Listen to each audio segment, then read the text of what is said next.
औरंगजेब की राजपूत पॉलिसी के बारे में डिस्कस करेंगे। Today I have discussed about policy of Aurangzeb. जैसा कि हम लोगों ने देखा है कि अकबर के समय में सुलह कुल की नीति के अंतर्गत अकबर ने राजपूतों के साथ मित्रवत संबंध स्थापित किए थे, और जो राजपूत एक लंबे अरसे से मुस्लिम सत्ता का विरोध करते चले आ रहे थे, उन राजपूतों ने भी जो है अकबर के साथ मैत्रीपूर्ण संबंध स्थापित किए। उन्हें महत्वपूर्ण प्रशासनिक पद प्रदान किए गए, जागीर आवंटित किया गया, और यहाँ तक कि वैवाहिक संबंध भी अकबर के उनके साथ स्थापित हुए थे। कुल मिला कर के अकबर अपनी सुलह कुल की जो नीति थी उस पर चल कर के उसने एक तरीके से राजपूतों को अपना मित्र बना लिया था, और उसके आधार पर राजपूत जो है उसके शासन कार्य में सहयोग कर रहे थे। उसी के पद पर उसके उत्तराधिकारी हमने देखा कि जहांगीर भी चला और शाहजहां भी चला। लेकिन औरंगजेब के समय में एक विवाद का जो विषय है वह कि जो राजपूत एक लंबे अरसे से मुगल सत्ता का विरोध करते चले आ रहे थे, वे राजपूत अकबर के समय में मित्र बन गए और उन्होंने अकबर के शासन में पूर्ण सहयोग दिया। तब से लेकर के औरंगजेब के शासन काल के प्रारंभिक 20 वर्षों में, यानी 1658 से लेकर के 1678 तक राजपूतों के साथ औरंगजेब के संबंध भी बहुत मित्रवत रहे, सहयोगपूर्ण रहे। लेकिन 1678 के बाद राजपूतों के साथ औरंगजेब के संबंध मित्रवत नहीं रहे। मारवाड़ में राठौरों ने विद्रोह किया, मेवाड़ के साथ संघर्ष हुआ, और औरंगजेब के लिए ये बड़ा ही नुकसानदायी सिद्ध हुआ। और जिसको हमने कल भी आपको बताया था कि दक्षिण भारत की जो उसकी पॉलिसी थी उसके कारण भले ही उसको बीजापुर और गोलकुंडा पर अधिकार करने में सफलता प्राप्त हुई, लेकिन न तो वह मराठों पर अधिकार कर सका, और उसका दुष्परिणाम ये निकला कि उत्तर भारत में भी राजपूत चाहे आपके जाट सतनामी सिख हो, विद्रोह हुआ, और न केवल औरंगजेब का डिक्लाइन हुआ बल्कि मुगल साम्राज्य का भी डिक्लाइन प्रारंभ हो गया। तो इसी परिदृश्य में हम लोग ये देखेंगे, चर्चा करेंगे कि औरंगजेब जो है कि उसके शासनकाल के प्रारंभिक 20 वर्ष, यानी कि 1658 में वह शाहजहां की डेथ होने के बाद से मुगल शासक बनता है, उससे लेकर के 78 तक 1658 टू 1678 तक उसका जो संबंध है राजपूतों के साथ मित्रवत था। और कौन सी ऐसी परिस्थितियां आई जिसके कारण हम ये देखते हैं कि 1678 के बाद से उसके जो संबंध राजपूतों के साथ जो अकबर के समय से चला आ रहा था मित्रवत संबंध, वह 1678 के बाद से शत्रुवत में बदल गया और राजपूत उसके अगेंस्ट हो गए। इसी परिदृश्य में हम चर्चा करेंगे तो हमें देखते हैं कि औरंगजेब शाहजहां के शासनकाल में उसके पुत्रों के मध्य उत्तराधिकार को लेकर के जो संघर्ष हुआ था उसमें राजपूतों ने भी पार्टिसिपेट किया था। दारा शिकोह शाहजहां का बहुत ही प्रिय पुत्र था, और दारा शिकोह की तरफ से मारवाड़ के राजा जसवंत सिंह भी युद्ध में लड़ रहे थे, मिर्जा राजा जय सिंह भी लड़ रहे थे। लेकिन देखते हैं कि औरंगजेब जो है सत्ता प्राप्त करने के बाद से जो जसवंत सिंह धर्मट के युद्ध में जो लड़ा गया था आपका 15 अप्रैल 1658 में, वह जो है औरंगजेब के खिलाफ एक तरीके से लड़े।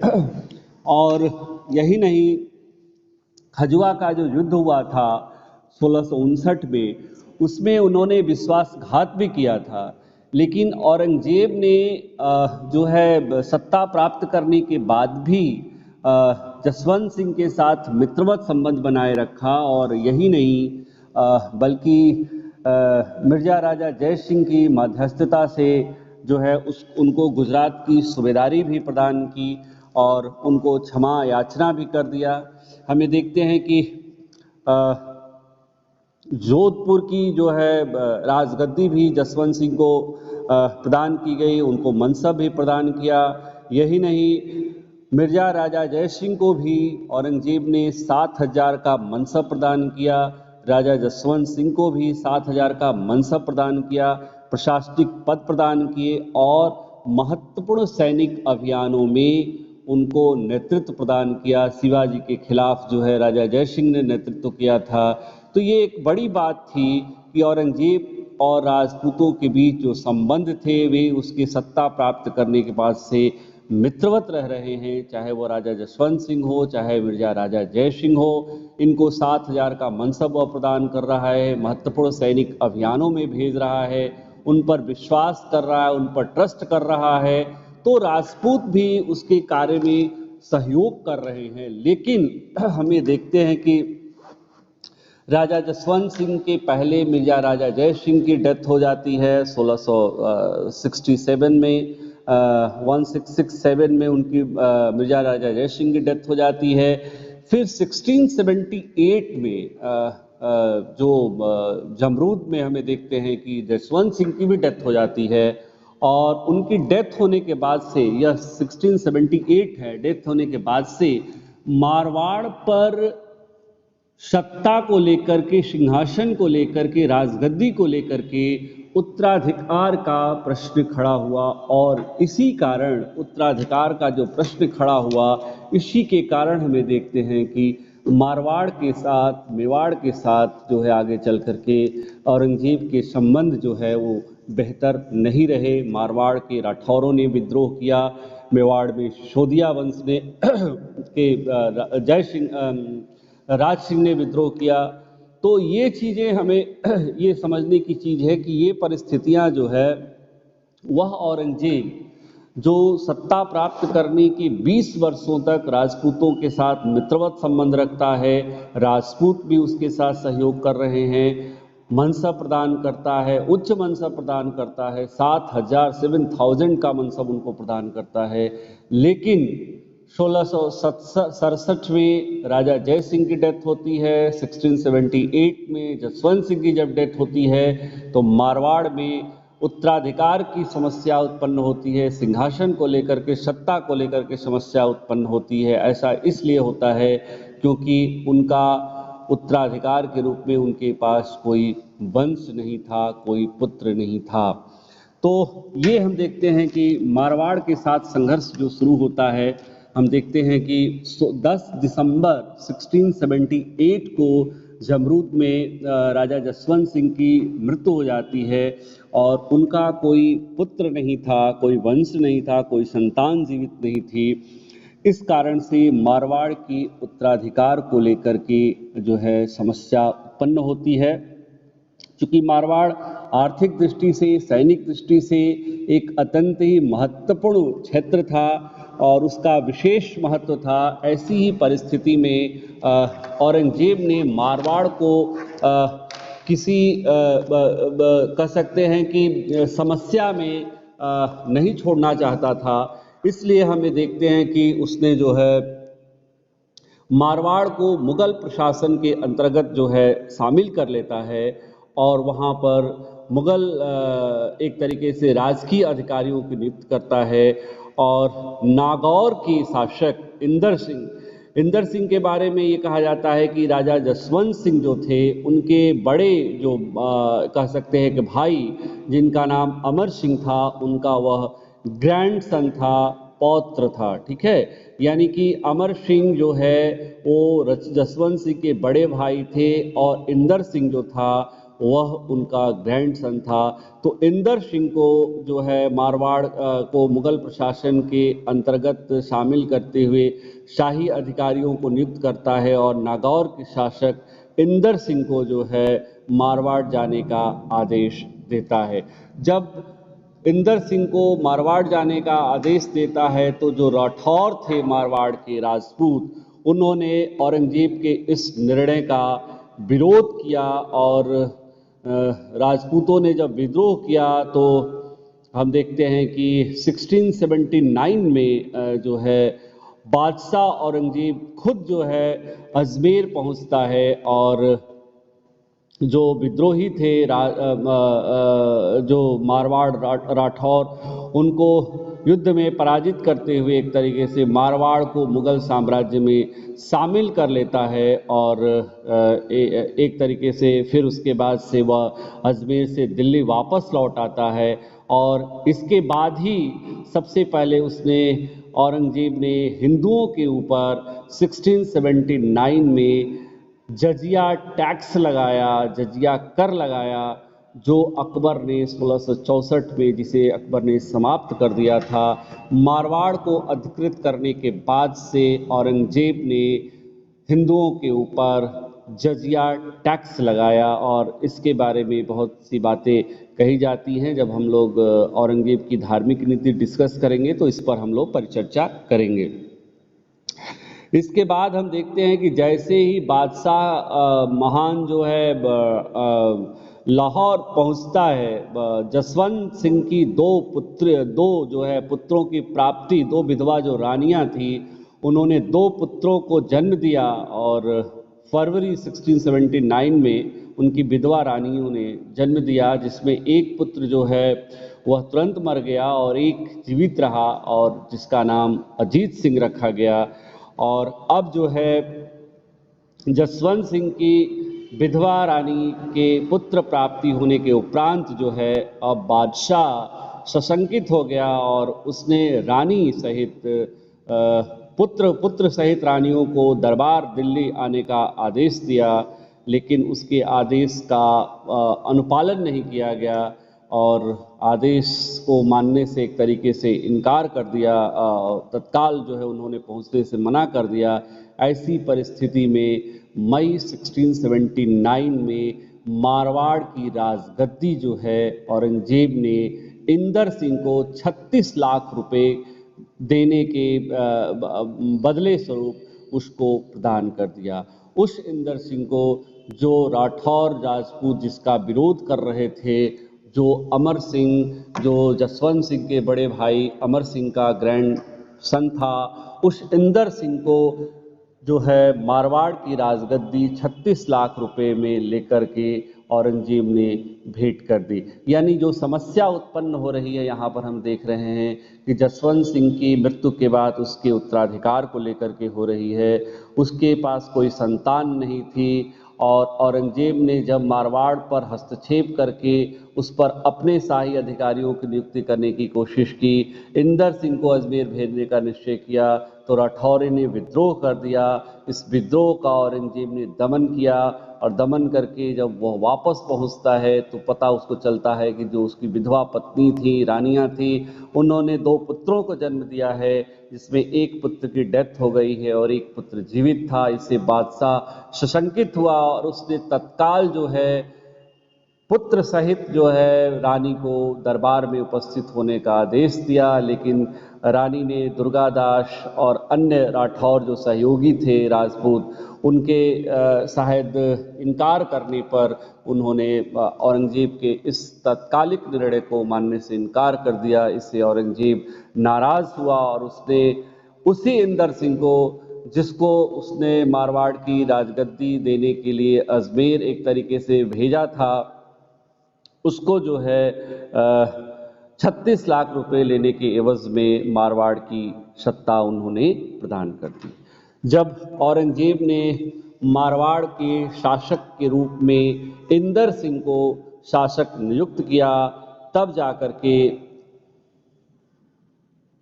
1679 में ही कुछ समय के बाद रानी अपने पुत्र जो है अजीत सिंह जो जीवित था उसको लेकर के, सेनापति जो दुर्गादास था उसको लेकर के जो है औरंगजेब के दरबार में वह पहुंची, जहां पर औरंगजेब ने उनको यह आश्वासन दिया कि उनका जो शिष्य पुत्र है उसका पूरा ख्याल रखा जाएगा और जब वह बालिग हो जाएगा तो उसे मारवाड़ की सत्ता प्रदान कर दी जाएगी, उसे मनसब से भी उसको मनसब भी प्रदान किया जाएगा और उसे मारवाड़ की सत्ता भी, राजगद्दी भी प्रदान की जाएगी। लेकिन जो सेनापति उनका दुर्गादास था और अन्य जो राठौर राजपूत थे, उन्होंने औरंगजेब की इस नीति के प्रति शंका जाहिर की और ये कहा कि औरंगजेब कल को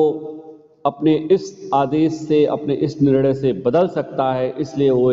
अजीत सिंह को लेकर के सीधे जो है मारवाड़ पहुंचते हैं और मारवाड़ पहुंचकर दुर्गादास के नेतृत्व में राठौर राजपूतों ने एक तरीके से औरंगजेब की शासन का विद्रोह कर दिया, राजपूतों को संगठित करने का प्रयास किया, जिससे मारवाड़ में अनिश्चितता, अराजकता और अशांति व्याप्त हो गई। औरंगजेब ने फिर राजा इंदर सिंह को मारवाड़ के सिंहासन से अपदस्थ कर दिया और फिर पुनः जो है वह देखते हैं कि 25 सितंबर 1679 को औरंगजेब जो है अजमेर प्रस्थान करता है। यद्यपि मारवाड़ के राठौरों ने औरंगजेब की मुगल सेना का कह सकते हैं कि वीरतापूर्वक और साहसपूर्वक धैर्य से मुकाबला किए, 3-4 दिनों तक लगातार युद्ध हुआ, लेकिन अंततः वे परास्त हो गए और जो है राजस्थान की जो पहाड़ियाँ थी, जो मरुस्थल थे, वहाँ पर जाकर के उन्होंने शरण ली और एक तरीके से फाइनली जो मारवाड़ था वह मुगल साम्राज्य के अंतर्गत शामिल कर लिया गया। मारवाड़ को बादशाह औरंगजेब ने कई जिलों में विभाजित किया और प्रत्येक जिले में एक फौजदार की नियुक्ति की। तो लेकिन यद्यपि राठौर जो राजपूत थे वे पराजित जरूर हुए थे, लेकिन निराश नहीं हुए थे। यही कारण था कि उन्होंने औरंगजेब के खिलाफ, मुगल सेना के खिलाफ अपना छापामार युद्ध पद्धति जारी रखी और इसके अतिरिक्त अब मेवाड़ से अपना जो है रिश्ते समझते हुए मेवाड़ से उन्होंने सहयोग की अपेक्षा की और मेवाड़ का राणा जो सिसोदिया वंश का था, जो राणा राज सिंह थे, उनसे औरंगजेब की मुगल सेना के खिलाफ जो है या औरंगजेब के खिलाफ जो है सहयोग की अपेक्षा की, क्योंकि जैसा मैंने अभी बताया कि मारवाड़ का जो राठौर वंश था और जो मेवाड़ का सिसोदिया वंश था, इन दोनों ही परिवारों के बीच मित्रवत संबंध थे, रिश्तेदारी थी और अजीत सिंह की माता जो थी वह मेवाड़ के सिसोदिया राजवंश से संबंधित थे, इसलिए भी और घनिष्ठता थी। तो मेवाड़ और मारवाड़ दोनों ने अब मिल करके एक तरीके से औरंगजेब और उसकी मुगल सेना का मुकाबला करने का निश्चय किया। संघर्ष प्रारंभ हुआ। हालांकि मेवाड़ के राणा राज सिंह ने मेवाड़ की जो संधि की मुगलों के साथ 1681 ईस्वी में, 14 जून 1681 में मेवाड़ के राजा राज सिंह के साथ औरंगजेब की औरंगजेब मतलब कह सकते हैं मुगल से संधि हुई, जिसके अंतर्गत ये हुआ कि बादशाह से उसने अपने अपराधों के लिए क्षमा याचना की राजा राज सिंह ने, और औरंगजेब भी एक चतुर कूटनीतिज्ञ था, वह राजपूतों से संघर्ष नहीं करना चाहता था, इसलिए उसने 1698 में हम देखते हैं कि अजीत सिंह को क्षमा प्रदान कर दिया और मनसब भी प्रदान किया और यहाँ तक कि मारवाड़ के कुछ परगनों की कह सकते हैं कि फौजदारी सूबेदारी भी उनको प्रदान की। यह इसी का अनुसरण करते हुए जो दुर्गादास थे उन्होंने भी बादशाह के समक्ष आत्मसमर्पण कर दिया और दुर्गादास को भी 3000 का मनसब और गुजरात के पाटन की फौजदारी जो है प्रदान की गई। लेकिन पुनः 1701 ईस्वी में हम देखते हैं कि दुर्गादास जो है अजीत सिंह को एक तरीके से लेकर के पुनः विद्रोह कर देता है और मुगल सेना ने मारवाड़ के खिलाफ फिर दमन चक्र चलाया। 1704 ईस्वी में अजीत सिंह और दुर्गादास ने फाइनली जो है मुग़ल सत्ता को स्वीकार कर लिया, लेकिन पुनः जो है उन्होंने 1 वर्ष के अंतराल पर ही विद्रोह प्रारंभ कर दिया। इसके बाद हम देखते हैं कि 1707 ईस्वी में औरंगजेब की मृत्यु के समाचार प्राप्त करते ही अजीत सिंह ने मारवाड़ में प्रवेश किया और जफर कुली बेग, जिसको मारवाड़ का फौजदार नियुक्त किया गया था, उसको हटा करके, उसको निष्कासित करके मारवाड़ पर पुनः अधिकार प्राप्त कर लिया। तो इस तरह से हमें देखते हैं कि 1678 में जसवंत सिंह की डेथ होने के बाद से जो मुगल जो राजपूत थे वे संबंध खराब हो गए। राठौरों ने औरंगजेब की मुगल सेना औरंगजेब के खिलाफ, मुगलों के खिलाफ विद्रोह अपना अंत तक जारी रखा। 1679 में ही औरंगजेब ने मारवाड़ पर अधिकार करके उसको कई जिलों में विभाजित करके वहाँ पर शाही फौजदार की नियुक्ति की। इसके बावजूद भी हमें देखते हैं कि राजपूत राठौर भले ही पराजित हुए, निराश नहीं हुए, उन्होंने लगातार उसके खिलाफ संघर्ष जारी रखा। यहाँ तक कि मेवाड़ के सिसोदिया वंश के राणा राज सिंह से भी उन्होंने सहयोग किया। हालांकि राज सिंह ने 1681 में औरंगजेब के साथ संधि कर ली और संधि करने के उपरांत उसको मनसब भी औरंगजेब ने प्रदान किया और मारवाड़ के कुछ क्षेत्रों की फौजदारी भी उसको प्रदान की। फिर दुर्गादास और अजीत सिंह हमें देखते हैं कि समर्पण करते हैं, पुनः विद्रोह करते हैं, उनको भी मनसब प्रदान करता है, पाटन की सूबेदारी प्रदान करता है। लेकिन ये विद्रोह और संघर्ष का सिलसिला जारी रहता। औरंगजेब चैन की नींद नहीं ले पा रहा है कि औरंगजेब मित्रवत सहयोग कर रहे हैं। वह निरंतर उसके खिलाफ, औरंगजेब के खिलाफ विद्रोह कर रहे हैं राठौर। और यही कारण है कि जैसे ही औरंगजेब की डेथ होती है 1707 में, हम देखते हैं कि मारवाड़ के राजा अजीत सिंह ने मारवाड़ के जो फौजदार थे जफर कुली को, उनको जो है एक तरीके से उनको निष्कासित करके मारवाड़ पर पुनः अपना अधिकार स्थापित करने में सफलता प्राप्त करता है। तो यहाँ पर संबंध केवल हमें देखते हैं कि यहाँ पर इसको धार्मिक आधार पर नहीं देखना चाहिए। एक तरीके से यहाँ पर राजनीतिक परिदृश्य ऐसा है कि औरंगजेब देखता है कि मारवाड़ में उत्तराधिकार की समस्या उत्पन्न होती है और शासक भी किसको नियुक्त करता है? इंदर सिंह को, जो उसको 36 लाख रुपए भेंट करता है। ठीक है। और चूंकि संतान जब नहीं थी, संतान हो गई तो उसको उन्होंने आमंत्रित किया। उसने आमंत्रित करने के बाद जब उन्होंने देर की तो उसने इंदर सिंह को मारवाड़ का शासक नियुक्त किया। फिर हम देखते हैं कि जब ये कुछ समय पश्चात जब वे दरबार में पहुंचे तो पूरी तरह से उसके पालन पोषण की वह जिम्मेदारी लेता है और ये भी कहता है कि जब वह बड़ा होगा, बालिग होगा, तो उसको मनसब प्रदान किया जाएगा, उसको मारवाड़ की सत्ता प्रदान कर दी जाएगी। तो कहीं न कहीं औरंगजेब भी संकालु था और कहीं न कहीं दुर्गादास और मारवाड़ के राठौर राजपूत भी औरंगजेब के प्रति सशंकित थे। इसलिए न तो उन्होंने उस पर ट्रस्ट किया, न तो औरंगजेब ने ट्रस्ट किया। यही कारण था कि जब मारवाड़ में विद्रोह हो रहा है, अराजकता फैल रही, अशांति फैल रही है, तो इंदर सिंह को औरंगजेब अपदस्थ करता है और अजमेर पर खुद कार्रवाई करता है, अजमेर पहुंच करके, और मारवाड़ पर अधिकार करके उसको मुगल साम्राज्य में शामिल कर लेता है और उसको कई जिलों में विभाजित करके वहां पर शाही फौजदार की नियुक्ति करता है। पराजित हो रहे हैं लेकिन राठौर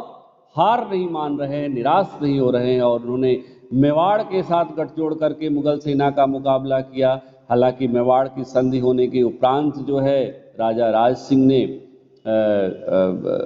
एक तरीके से अलग हट गए, लेकिन दुर्गादास और अजीत सिंह ने भी समर्पण किया, उनको भी मनसब मिला, उनको भी पाटन की सूबेदारी मिली। लेकिन इसके बावजूद भी औरंगजेब के वे कभी मित्र नहीं बन पाए। औरंगजेब के खिलाफ उन्होंने अपना आक्रामक रवैया अख्तियार रखा, विद्रोहात्मक संघर्ष उनका जारी रखा। अंततः 1707 में जब औरंगजेब की डेथ होती है तो जफर कुली बेग को पराजित करके निष्कासित करके अजीत सिंह ने मारवाड़ की सत्ता जो उनके पिता की डेथ होने के बाद से 1678 में छीन ली गई थी एक तरीके से उनके वंश उनके परिवार से, उस पर पुनः अधिकार करने में सफलता प्राप्त करता है। तो इस तरह से हमें देखते हैं कि औरंगजेब के मारवाड़ के साथ संबंध 1678 में जसवंत सिंह की डेथ होने के बाद से अच्छे नहीं रहे, विद्रोहों का सामना करना पड़ा। भले ही 1679 में वह मारवाड़ पर अधिकार करने में सफल हुआ, लेकिन उसकी डेथ होते ही मारवाड़ के राजा अजीत सिंह ने मारवाड़ को पुनः अपने अधिकार में कर लिया। इससे जो संघर्ष हुआ, इससे राजपूतों और मुगलों के बीच संबंध कट हुए, अशांति रही, आर्थिक और सैनिक क्षति भी हुई। ठीक है बेटा, क्लियर? अब हम बात करेंगे मेवाड़ की। मेवाड़ पे जैसा अभी हम लोगों ने डिस्कस किया था और ये देखा था कि मेवाड़ में सिसोदिया वंश का शासन था, औरंगजेब के समय में राजा राज सिंह शासन कर रहे थे और एक तरीके से मारवाड़ के साथ उनके पारिवारिक संबंध भी थे। मेवाड़ की जो मारवाड़ की रानी थी वे मेवाड़ की सिसोदिया वंश से संबंधित थी, इसलिए मेवाड़ और मारवाड़ के बीच मित्रवत थी। और एक समय ऐसा आया कि राजा राज सिंह के सहयोग से मारवाड़ के दुर्गादास अजीत सिंह ने मुगल सेना के खिलाफ कार्रवाई जारी रखी थी, लेकिन औरंगजेब के द्वारा आक्रमण करने पर राजा राज सिंह ने मेवाड़ की संधि कर ली 1681 ईस्वी में, और फिर जो है मेवाड़ को राजा राज सिंह को मनसब भी प्रदान किया और उनको मारवाड़ के कुछ क्षेत्र की जो है फौजदारी भी प्रदान की। लेकिन मुगलों की जो मारवाड़ विजय हुई थी और मारवाड़ को जो औरंगजेब ने अपने अधिकार में कर लिया था, इससे मेवाड़ के जो राणा राज सिंह या सिसोदिया वंश के जो शासक थे, वे कहीं न कहीं अंदर से एक तरीके से हमें देखते हैं कि आतंकी थे, भयभीत थे, और उनको लगने लगा था कि मारवाड़ के बाद मेवाड़ पर भी अधिकार करने के लिए औरंगजेब निश्चित रूप से प्रयास किया। और यही कारण था कि एक तरीके से गठजोड़ हुआ मारवाड़ और मेवाड़ का, और मुगल सेना का मुकाबला करने का निश्चय किया गया। और इस उद्देश्य से मेवाड़ में भी सैनिक तैयारियां प्रारंभ हो गई और चित्तौड़ के दुर्ग का पुनः निर्माण कराया गया। जो हम लोगों ने देखा था कि जहांगीर के समय में जो मेवाड़ के साथ जो संधि की गई थी, उसमें ये कहा गया था कि चित्तौड़ के दुर्ग का रिनोवेशन नहीं कराया जाए, रिनोवेशन नहीं होगा, यानी पुनर्निर्माण नहीं होगा, और जो है यह जो चित्तौड़ के दुर्ग का जो रिनोवेशन कराया गया, मरम्मत जो कराई गई, वह एक प्रकार से 1615 ईस्वी में जो मेवाड़ और मुगलों के बीच जो 1615 में जहांगीर के समय में जो संधि की गई थी, उसकी सीधी तौर पर ये एक तरीके से यह अवहेलना थी। और ऐसा करने के बाद से हमें देखते हैं कि 1680 ईस्वी में जो है अजमेर से उदयपुर के प्रस्थान करने के बाद से औरंगजेब जो है अपनी सेना के साथ जो है देवारी पर भी अधिकार कर लेता है, और इससे मुगल की सैनिक शक्ति को देख करके राजा राज सिंह भयभीत हो गया, और उसने जो है एक तरीके से हमें देखते हैं कि चित्तौड़ पर पुनः जो है शाही सेना ने अधिकार कर लिया, मुगल सेना ने, और राणा राज सिंह की सेनापति हसन अली खां एक तरीके से पहाड़ियों में जाकर के छिप गया। तो 1680 में राणा राज सिंह पराजित होता है, और पुनः जो है पराजित होने के बाद से हमें देखते हैं कि संधि होता है, और 1681 ईस्वी में हम लोगों ने ये देखा कि कैसे जो है पराजित होने के बाद से जो है संधि होता है, और औरंगजेब की अजमेर की ओर प्रस्थान की तैयारियां पूरी हो चुकी थी। इसी बीच हमें देखते हैं कि 22 अक्टूबर 1680 ईस्वी को राजा राज सिंह की डेथ हो जाती है और इनकी डेथ होने के बाद से हम देखते हैं कि राणा जय सिंह जो है शासक बनता है और उसने अपनी आधी सेना भेजना स्वीकार कर लिया और अकबर जो औरंगजेब का पुत्र था उसने विद्रोह कर दिया और बादशाह घोषित कर लिया था। जहाँ पर औरंगजेब का शिविर पड़ा था वहाँ पर प्रस्थान करता है और विद्रोही पुत्र का सामना करने के लिए जो है अकबर का शिविर जो था वहाँ पर औरंगजेब पहुँचता है और एक तरीके से औरंगजेब की कूटनीति के द्वारा विद्रोहियों की शक्ति को दुर्बल करने की चेष्टा की जाती है और फाइनली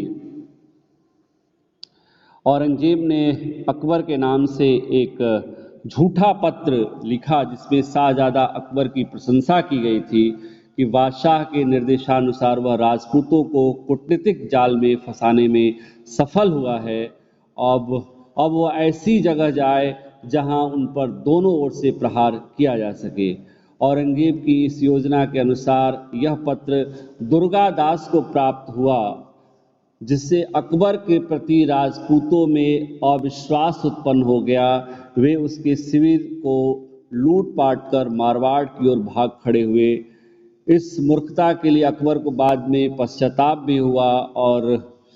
मित्रहीन होकर के अकबर ने दक्षिण भाग करके मराठे संभाजी के यहाँ शरण ली। इसके पश्चात वह ईरान चला गया और बाद में उसकी डेथ हो गई। तो हमें देखते हैं कि मेवाड़ के राणा जय सिंह मुगलों के विरुद्ध युद्ध कर रहा था, संधि वार्ता किया। जब दक्षिण के अकबर के दक्षिण चला गया तो औरंगजेब इसे चिंतित हो उठा और वह शाहजादा का पीछा करने के लिए सेना भेजना चाहता था। ऐसी परिस्थितियों में दोनों ही पक्षों के बीच जो है मध्यस्थता हुई मेवाड़ के राजा जय सिंह और औरंगजेब के बीच में। इसके बीच जो मध्यस्थता कराए वो बीकानेर के राजा श्याम सिंह जी थे। इनके सहयोग से दोनों ही के बीच जो है 1681 में, जिसकी अभी चर्चा की थी हमने, 14 जून 1681 में उदयपुर की संधि हुई और इस संधि के द्वारा जो है जजिया से छूट पाने के लिए राणा जय सिंह ने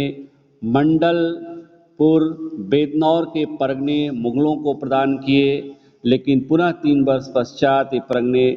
राणा जय सिंह को वापस मिल गए। मुगल सेनाएं मेवाड़ से हटा ली गई। जय सिंह को राणा के रूप में स्वीकार किया गया और उसको 5000 का मनसब देकर सम्मानित भी किया गया। इसके अतिरिक्त राणा जय सिंह ने चित्तौड़ के दुर्ग का पुनर्निर्माण न करवाने और मारवाड़ के राठौरों की सहायता न करने का वचन दिया। इस संधि का मुगल इतिहास में अत्यंत ही महत्वपूर्ण स्थान है क्योंकि औरंगजेब को दक्षिण में शक्ति केंद्रित करने का इससे अवसर प्राप्त हुआ, लेकिन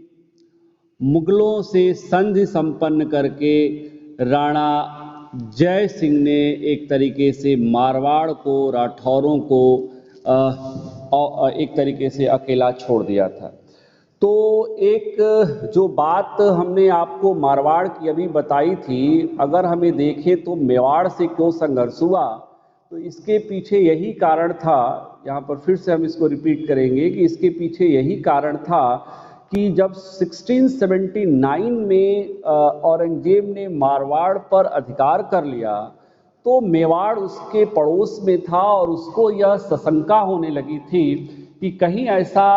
भी हो सकता है कि मेवाड़ पर भी औरंगजेब अधिकार करने के लिए प्रयास कर सकता है। तो इसलिए क्यों ना मेवाड़ और मारवाड़ दोनों मिलकर के मुगल सेना का मुकाबला करें। और चूंकि राठौरों ने, जैसा अभी मैंने आपसे डिस्कस किया था, बताया भी था कि मारवाड़ की जो रानी थी वो मेवाड़ के सिसोदिया वंश से थी, मेवाड़ और मारवाड़ के बीच पारिवारिक संबंध थे, तो दोनों ने ही मिलकर के मुगल सेना के खिलाफ लड़ने का निश्चय किया और औरंगजेब के नेतृत्व में जो सेना गई थी अजमेर, और उनका जो है आगे जब उनका प्रस्थान हुआ मेवाड़ की तरफ जब वो बढ़ रहे थे, जब उन्होंने देखा कि मेवाड़ के जो जय सिंह हैं वे जो है सहयोग कर रहे हैं यहाँ पर मारवाड़ का, तो स्वाभाविक सी बात है कि मेवाड़ के प्रति भी उसका जो रवैया था वो आक्रामक था। इसी बीच हम देखते हैं कि 1680 में राज सिंह की डेथ हो जाती है, जो मेवाड़ के सिसोदिया वंश के थे, और 1681 ईस्वी में ही जो औरंगजेब का पुत्र अकबर था उसने विद्रोह कर दिया, और जहाँ पर इसका शिविर लगा हुआ था अजमेर में ही, वहीं पर उसने अपना शिविर दे दिया, और एक तरीके से जो राजपूत मुगल सेना के खिलाफ संघर्ष कर रहे थे उनको सहयोग भी वहाँ पर वह कर रहा है। तो राजपूतों को एक बल मिल रहा है कि मुगल जो है का विश्वासघात जो औरंगजेब का पुत्र है वह उनके सानिध्य में है, सहयोग में है। लेकिन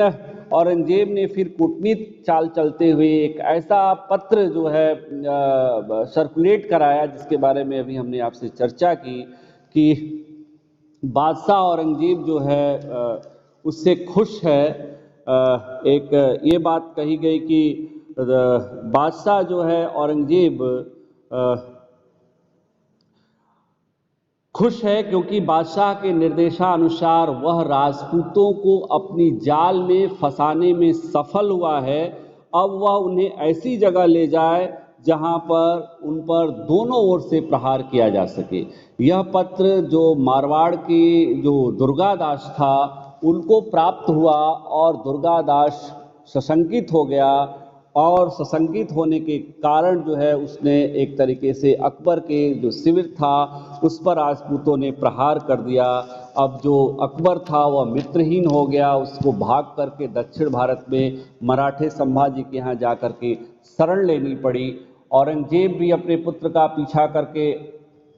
पीछा करना चाहता था, लेकिन एक तरीके से कह सकते हैं कि दक्षिण की ओर प्रस्थान करने के लिए औरंगजेब जो है चिंतित हो गया और सेना भेजना चाहता था। ऐसी परिस्थिति में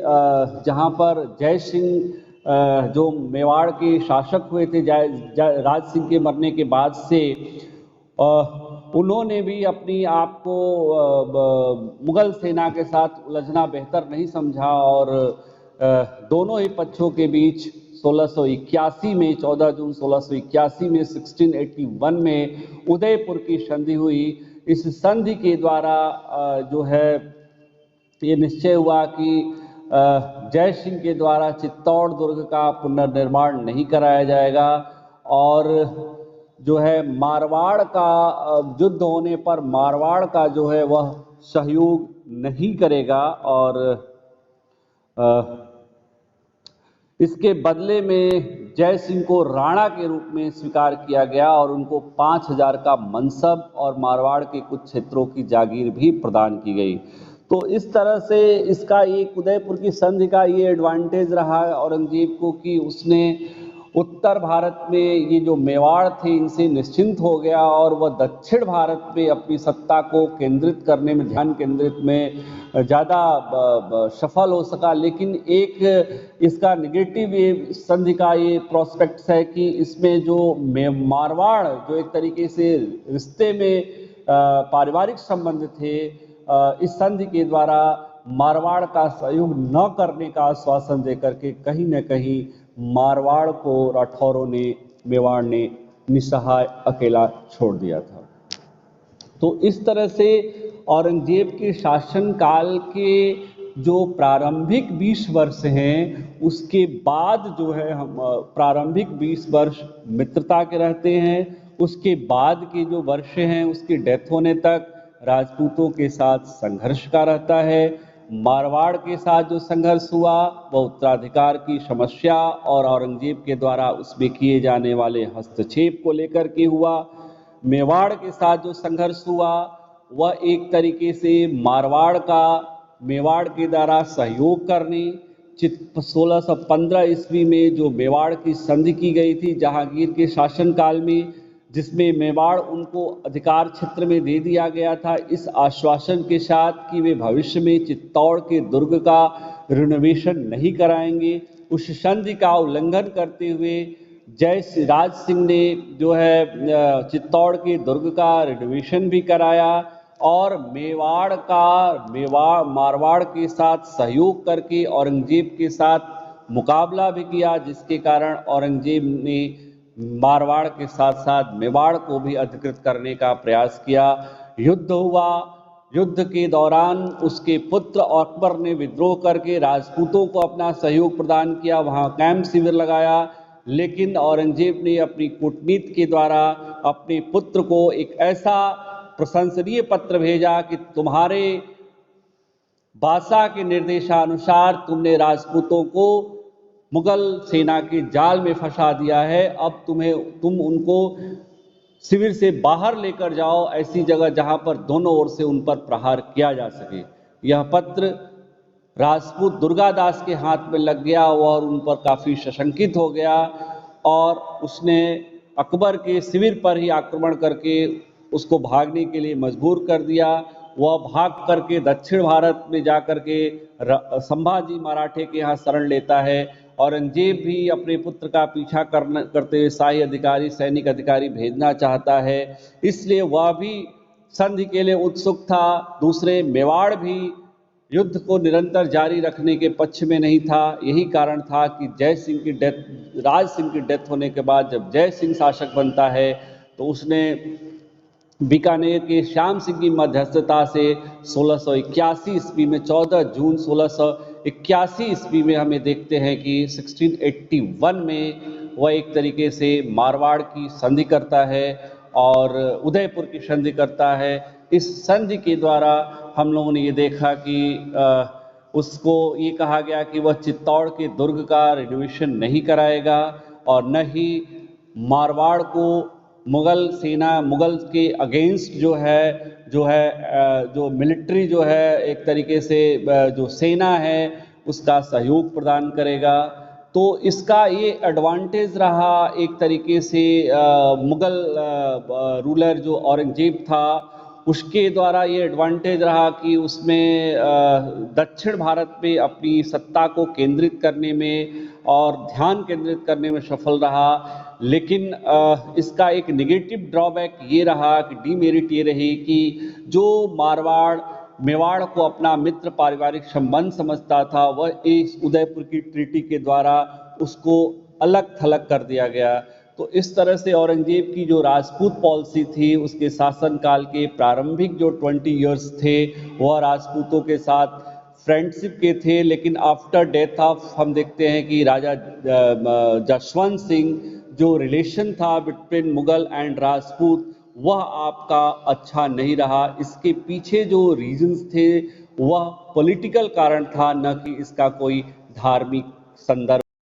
था। धार्मिक प्रोस्पेक्ट्स में या सिनेरियो में इसको देखना जो है नहीं चाहिए। उस समय की राजनीतिक परिस्थितियां ऐसी थी कि मुगल और राजपूत संबंध जो है बेहतर नहीं बन सके। Thank you so much. समझ में आया बेटा आपको?